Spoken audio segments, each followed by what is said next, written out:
Hi, my name is Geraldine Hughes. I'm with the Jackson Truth. We're here to give you the real news about what went on inside the courthouse. We've been there all day long. Interviewing with the last witness was the actual paramedic, and he was able to give a blow-by-blow what time he got there. He said when he got there, it looked like Michael had been dead for hours. He said that he was already turning blue, his eyes were dilated, and he said it was apparent that nobody was doing proper CPR.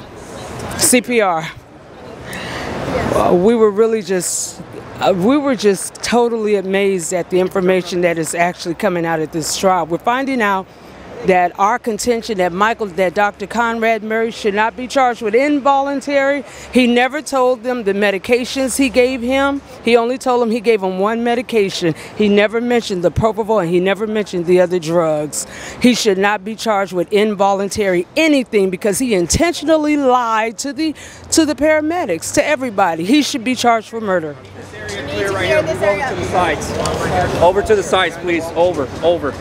Here comes Catherine Jackson.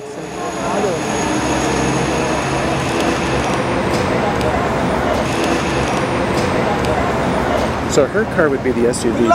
No, she's going to get in this one because she had a hard time getting in the SUV yesterday. I love you so much. I think she's going to allow us to interview like this to say. You look beautiful today, Catherine. We love you. I love you, Mama. Mr. Jackson, do you have any reaction to what you heard today in the courtroom? Are you upset about what you heard? I need a federal investigation. Federal investigation. Do you think Mr. Murray was properly charged? No, he was not properly charged. It's obvious. It's obvious. Testimony. I need a federal investigation. Federal investigation. Love you, Joseph. My name is Geraldine Hughes, and I'd like to make a statement. I've been sitting in the courthouse all day hearing the testimony.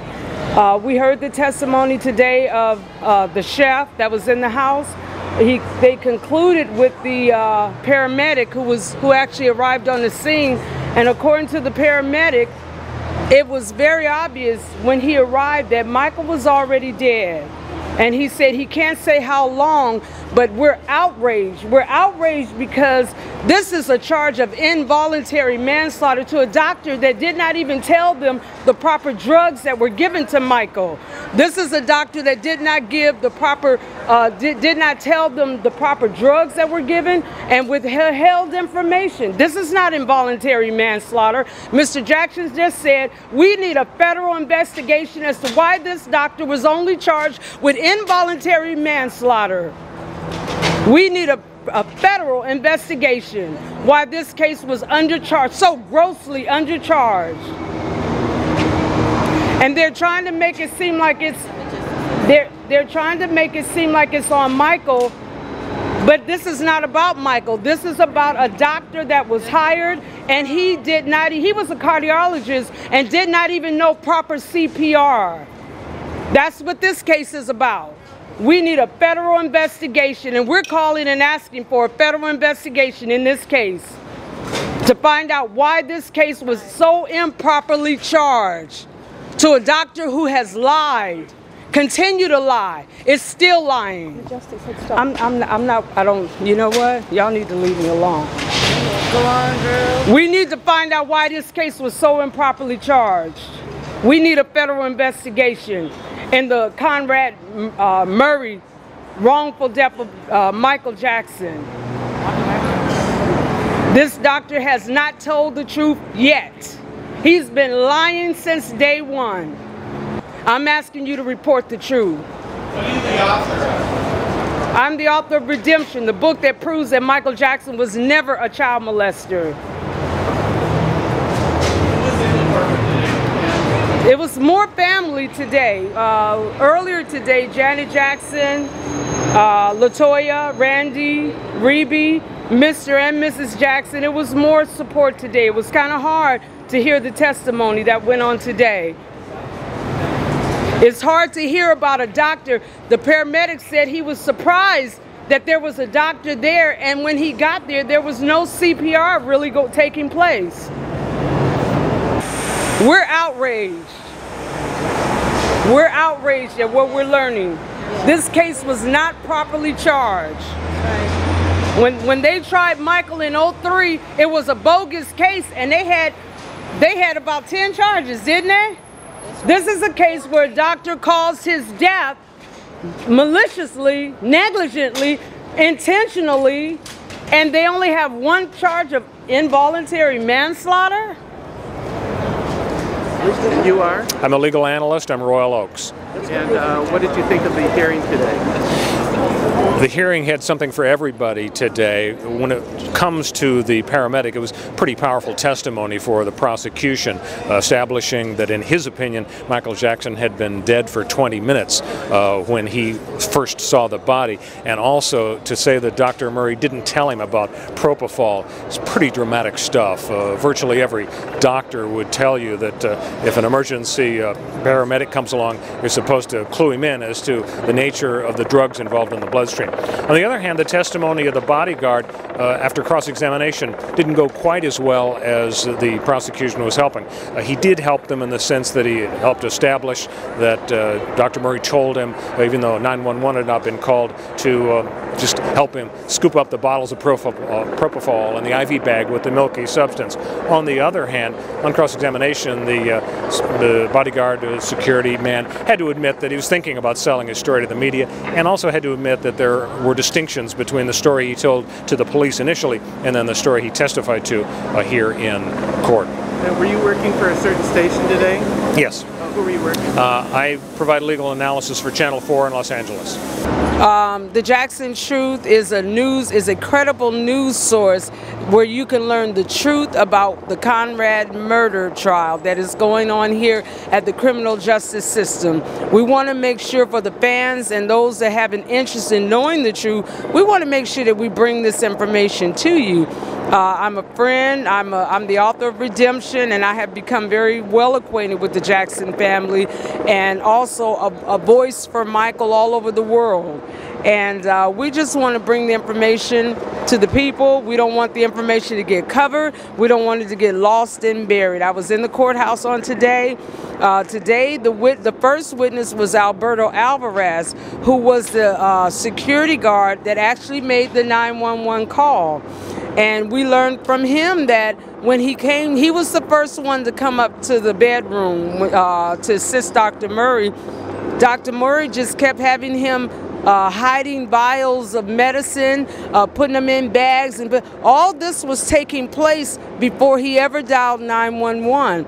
He even took this, told him to take the syringe out of the IV package out. All of this was taking place before he, and the prosecutor was direct. He asked him, had he, during any of this time, did Murray ask you to call 911? He said no, because he didn't really know the state that Michael was in. Only the doctor knew that. So then when he did finally call 911, they told them that they needed to take him off the bed and put him on the floor. So he did assist Murray in taking Michael off the bed and putting him on the floor, but the second witness was the helicopters overhead? Yes, those are the helicopters overhead. As you can see. It's a big media event. Oh, yes, it is. A lot of support from the fans, and the media is here too. The media is here, is in full house here. But the second witness was Kai Chase, which was the chef. She established the fact. She pretty much established the pattern. When she served the food, when she would give Michael's and the kids their breakfast at 8. Always had his juice ready. Conrad Murray would come down at 10 to get the juice, but on the day that Michael passed, or the day that it was that Michael died, he never came down. And then Murray ran down and asked her to get Prince and asked her to get security. So she did go and get Prince. She said she did not go get security because she would have to go too far, and she didn't want to leave the children unattended, which is normal. And then the last witness, which was the paramedic that arrived on the scene, he was a 27-year veteran paramedic. The paramedic came to the scene, and he said that when all the vital signs of Michael was completely flatlined, no pulse, eyes dilated completely, fully dilated completely. He said even his hands and feet were starting to turn blue. He said they never received a pulse. No one ever got a pulse. But yet Dr. Murray tried at one point to say that he was getting a pulse at his cardiac something. I'm not a doctor, forgive me. The paramedic went to go feel and said he felt nothing. And so he said that the UCLA back at the hospital, they were asking them to make that call. Conrad did not want to make the call. Conrad kept saying that he's getting a spark. And he said it's normal to get sparks. You know, that's the heart trying to kick back in. But he said that nothing, there were no signs, no vital signs. There was nothing that let them know. He said as far as he's concerned, when he arrived at the scene, Michael Jackson was already dead. What was the mood of the Jackson family? Can you tell me of the different members? Today was a very difficult day hearing this testimony. The family was taking it very hard. Who was there? Janet Jackson, Rebe, all the girls were there. Janet, Rebe, and LaToya was there. Randy Jackson was there. Catherine and Joseph Jackson was there. Today was a hard day to hear the testimony, to hear about how the children responded at the time and how they just, you know, it was a hard day today. Did you see anything in the relationship between Joe and Catherine? Are they supporting each other? Are they having problems? It appears like the whole family is supporting one another on this one. I mean, it just seems like that this is hard. Everybody's having it hard, and they're definitely consoling one another through this, yes. What's your impression of Catherine Jackson? She's 82. She seems quite sharp and capable. Catherine Jackson is as sharp as a tack, but it's obvious that she's having a hard time with this testimony as well. Yes. Okay, well, thanks. And I want to say thank you to Larry Niemer, our illustrious cameraman, who's just awesome. Thank you, Larry.